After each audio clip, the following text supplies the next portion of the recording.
hakikat keilmuan itu umpamanya untuk apa sesuatu dia diciptakan, bagaimana koneksi antara satu dengan yang lain itu, hubungan antara satu dengan satu benda dengan benda yang lain itu bagaimana gitu kan, itu sudah jelaskan.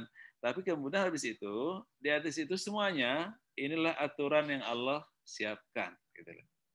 Jadi ada Allah di atas semua eksistensi ini, ada Allah yang menciptakan alam semesta ini dan yang mengatur kehidupan alam semesta ini, mengatur itu artinya menciptakan hukum alamnya itu loh, menciptakan hukum-hukum alamnya itu.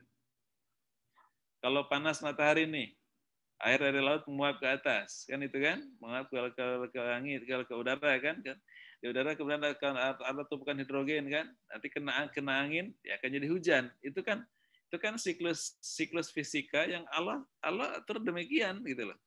Bahwa panas matahari bisa menyedot air ke atas, menguapkan air ke atas, tapi kemudian jika di atas itu juga kena angin, hidrogen itu kena oksigen, maka dia akan jadi air gitu kan. Akan turun menjadi hujan. Itulah hukum alam yang Allah siapkan untuk kehidupan umat manusia ini. Tuh. Kemudian yang kedua.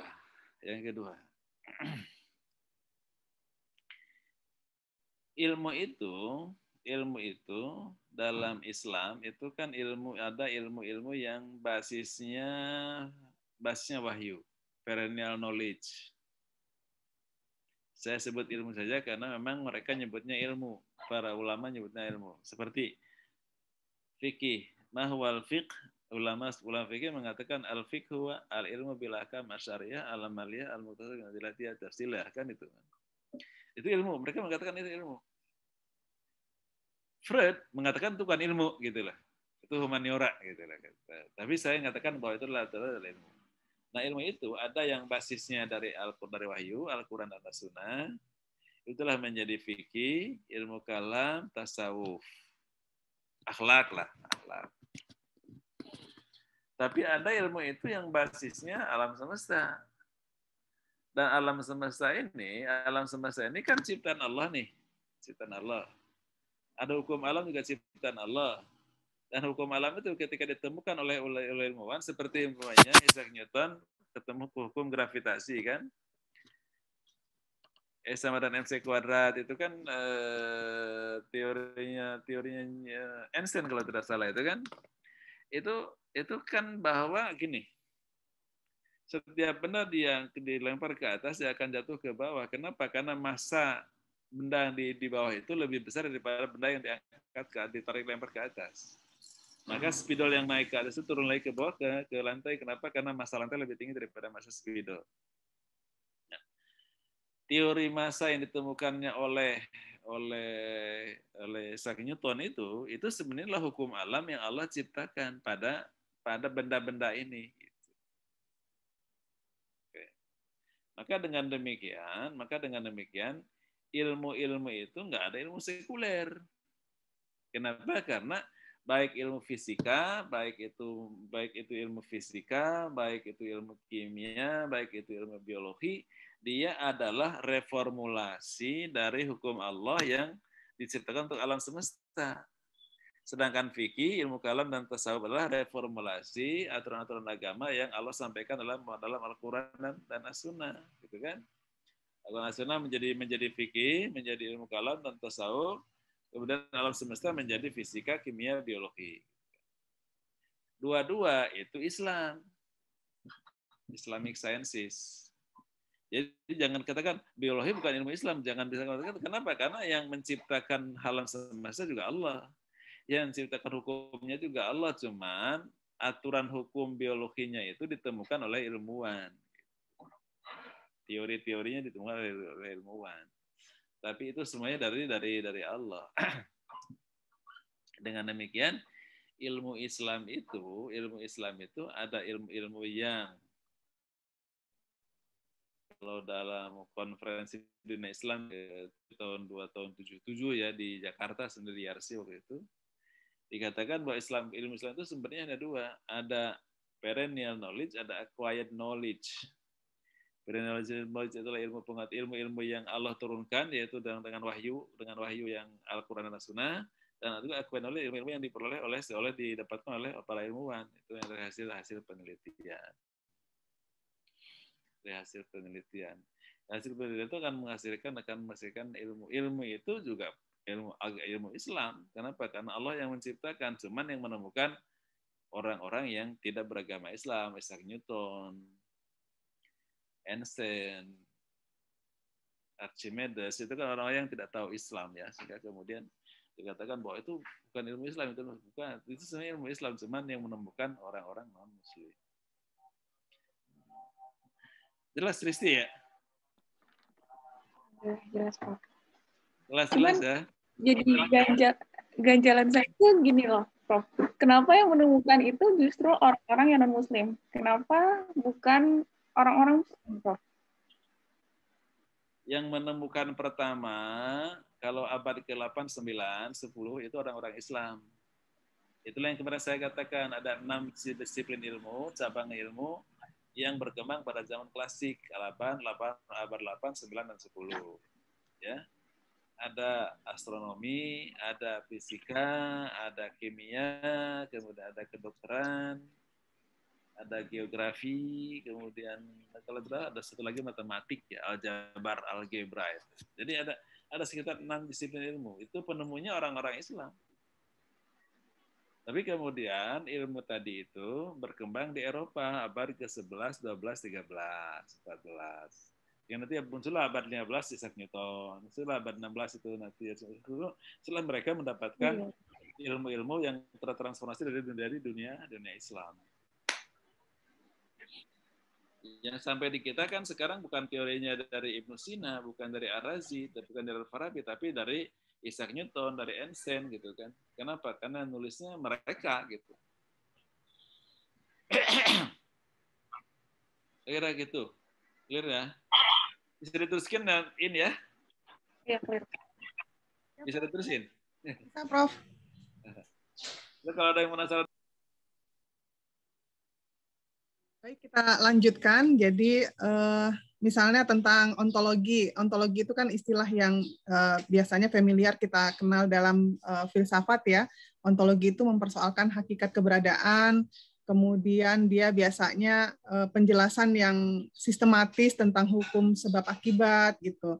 Nah, kalau dalam filsafat pendidikan biasanya kajian ontologi ini mengupas tentang hakikat pendidikan, kenyataan dalam pendidikan gitu. Kemudian apa saja pola organisasi yang melingkupinya, biasanya membahas tentang tujuan pendidikan, lalu membahas bagaimana hakikat manusia sebagai subjek pendidikan yang ditekankan kepada pendidik, peserta didik, kemudian bagaimana hakikat dalam kurikulum pendidikan gitu.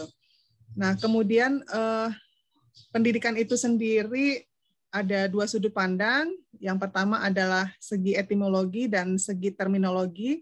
Kalau pengertian pendidikan secara etimologi itu biasanya di dalam bahasa Arab itu kita mengenal at-ta'lim, ada tarbiyah, ada ta'dib gitu. Tetapi kata taklim ini secara terminologi para ahli itu mendefinisikan pengertian pendidikan. Misalnya kalau menurut Ki Hajar Dewantara, pendidikan itu sesuatu yang menuntut kekuatan kodrat yang ada pada anak didik sehingga sebagai warga negara bisa mencapai keselamatan dan kebahagiaan yang setinggi-tingginya.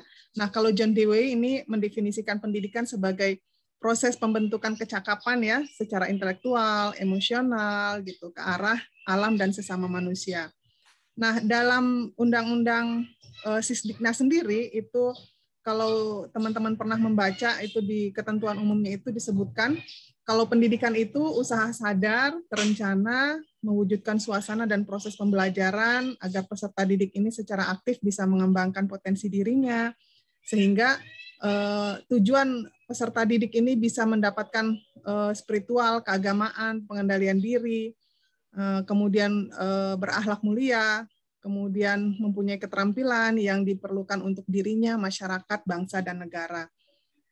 Nah, kemudian kalau kita bicara tentang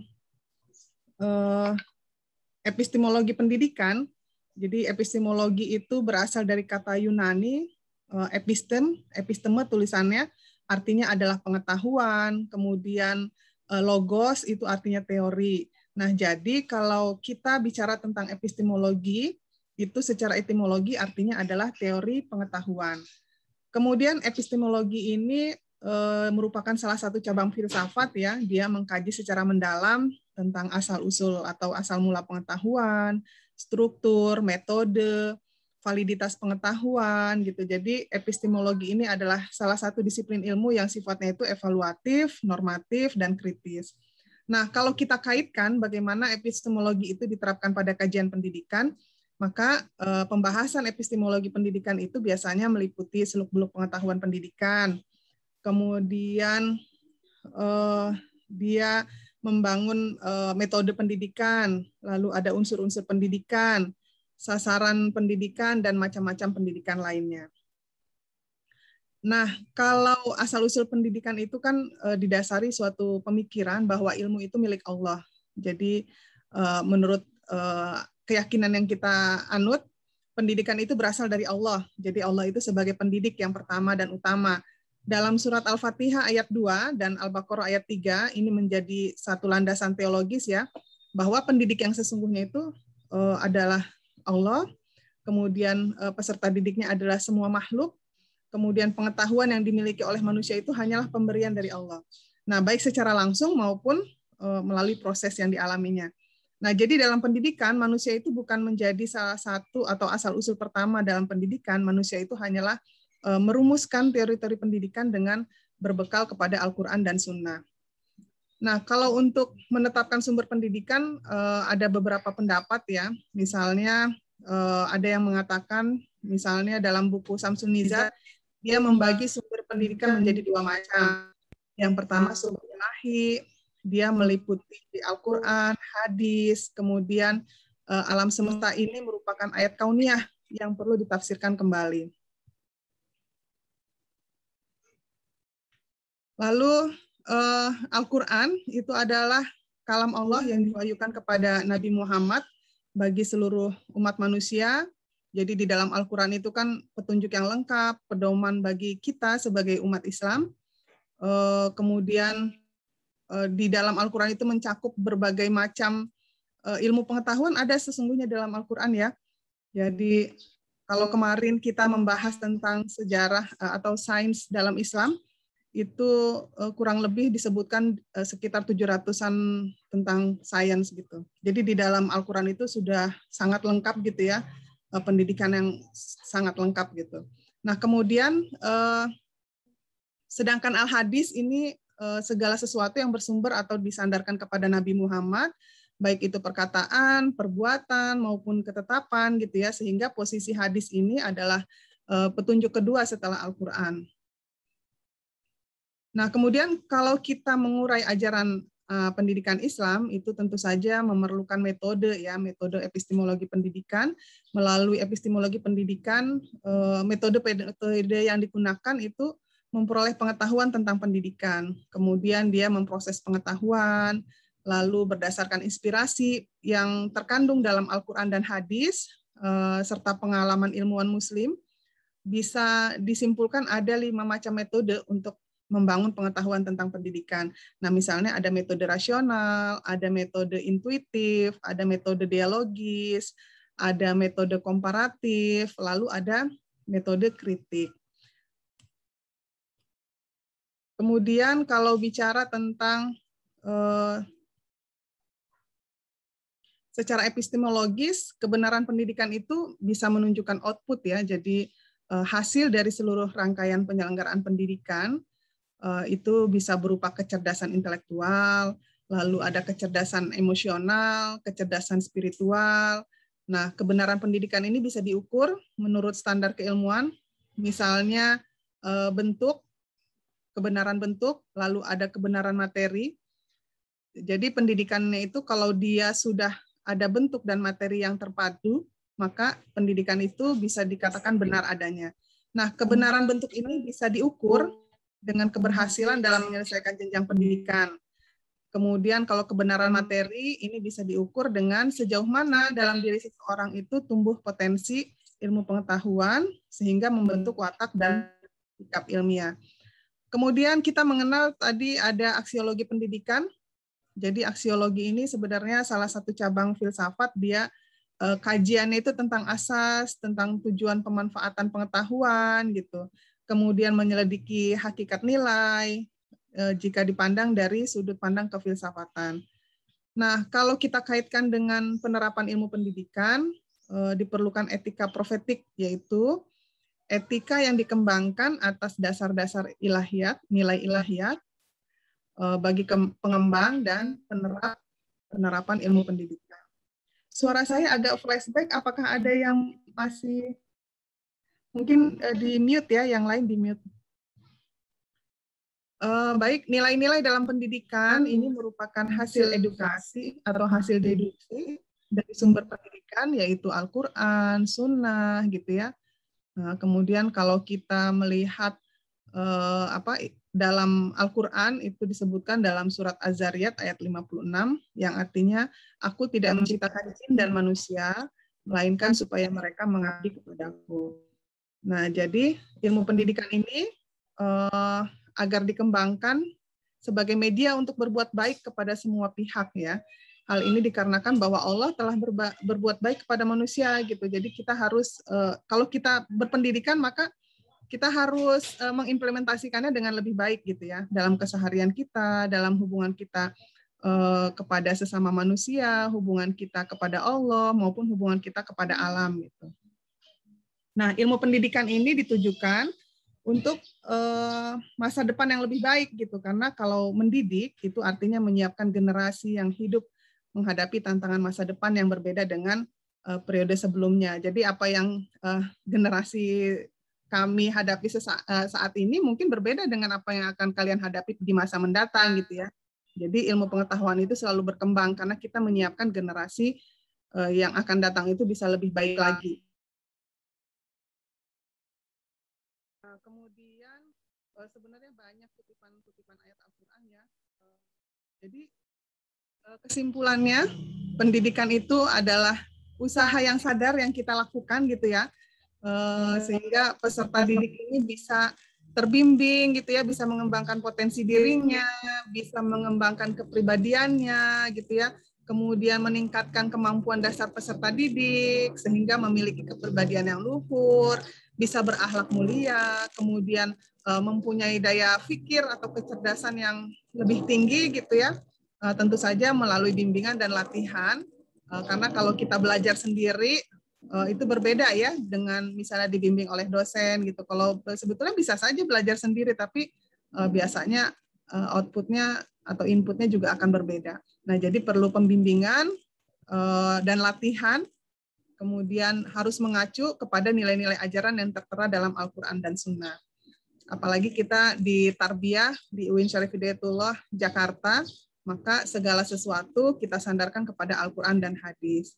Kemudian dalam kajian epistemologi pendidikan, manusia itu bukanlah menjadi asal-usul pertama pendidikan, jadi manusia itu hanya menjadi perumus ya, perumus teori-teori pendidikan dengan mengacu kepada Al-Quran dan hadis sebagai sumber ilmu pengetahuan, dan bisa dikaji melalui beberapa metode epistemologi. Tadi sudah dipaparkan, misalnya ada metode rasional, ada metode komparatif, ada metode kritik gitu. Nah, dengan beberapa metode epistemologi ini, maka pendidikan ini dinilai bisa berhasil ya dalam proses penyelenggaraannya. Kemudian jika mampu mewujudkan kecerdasan intelektual, juga kecerdasan emosional dan kecerdasan spiritual seimbang gitu ya. Jadi peserta didik itu punya kecerdasan itu tidak hanya satu tipe gitu. Jadi intelektual, emosional, dan spiritual. Lalu nilai-nilai pendidikan ini diadopsi dari nilai yang terkandung dalam Al-Quran dan hadis sebagai sumber pengetahuan dan pendidikan.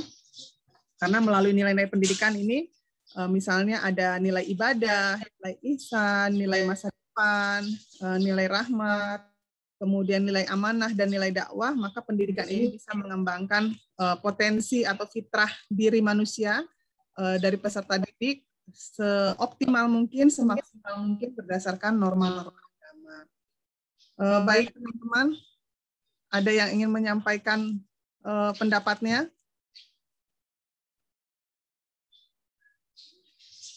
Saya tadi sudah buka absen di Google Classroom ya. Kalau ada yang belum absen, silakan absen, karena setelah perkuliahan biasanya saya langsung melaporkan PJJ-nya.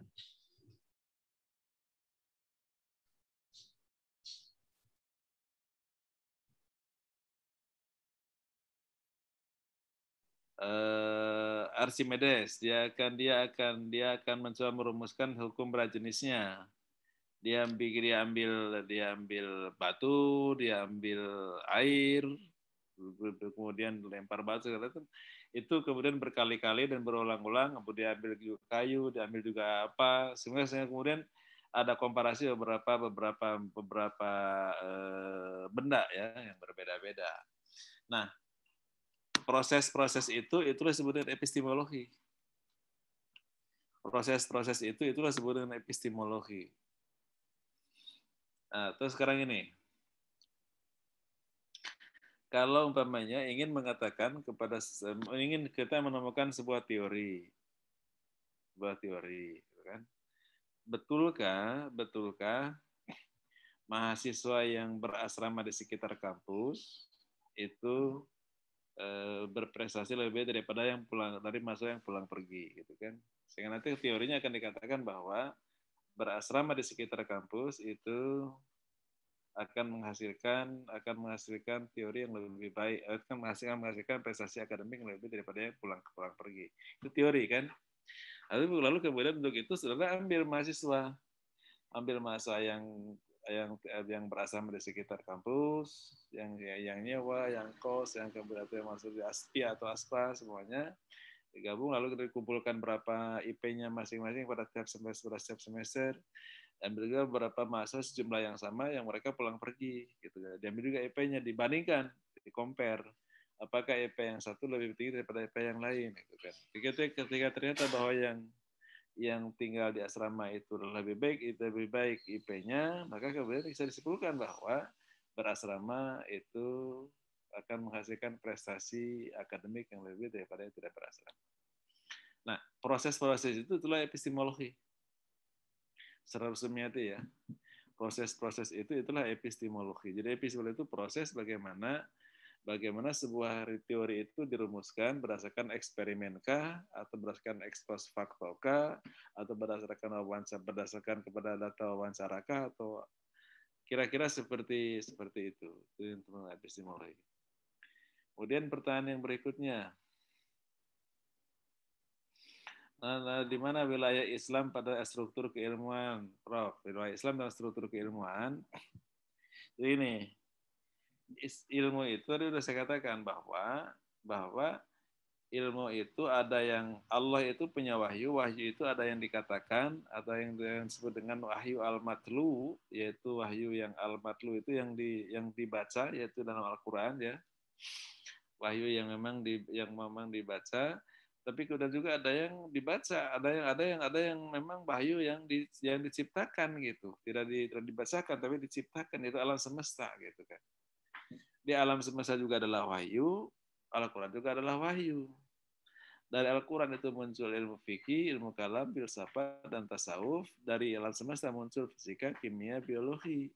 Dua-dua itu ilmu Islam. Kenapa? Karena sama-sama sebenarnya dari Allah Subhanahu wa taala. Ya, saudara ya.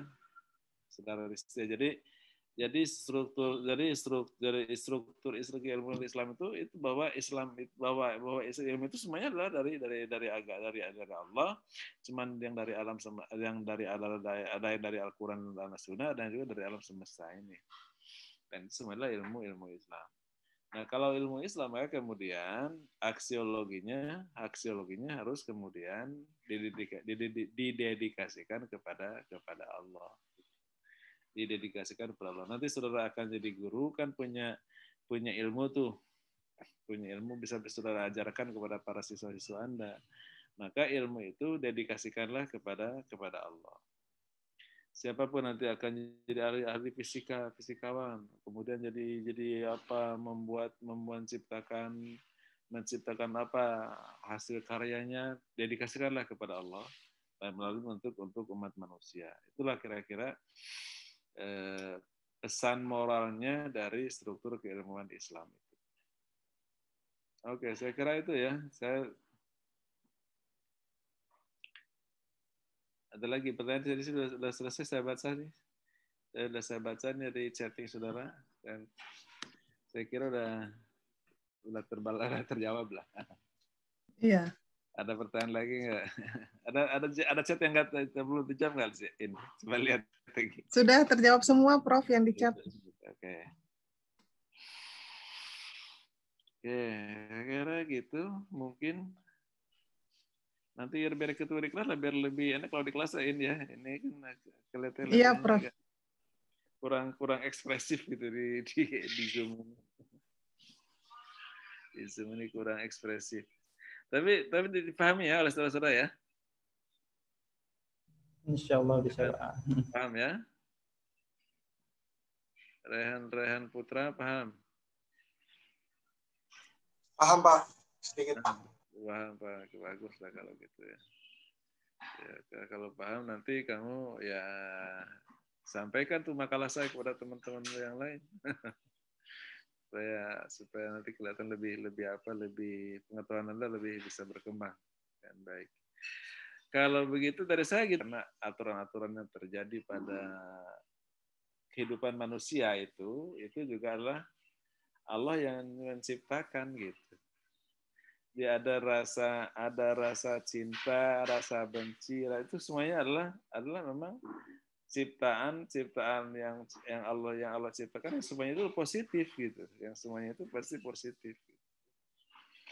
Dan itu yang terjadi pada manusia kan. Ya, kemudian nanti ada ilmu-ilmu yang tentang antropologi atau ilmu tentang kehidupan manusia, termasuk juga ilmu pendidikan, sosiologi. Kalau pendidikan ilmu sosial maksudnya ya, ilmu sosial. Saya kira gitu dari saya, cukup, dan silakan diteruskan.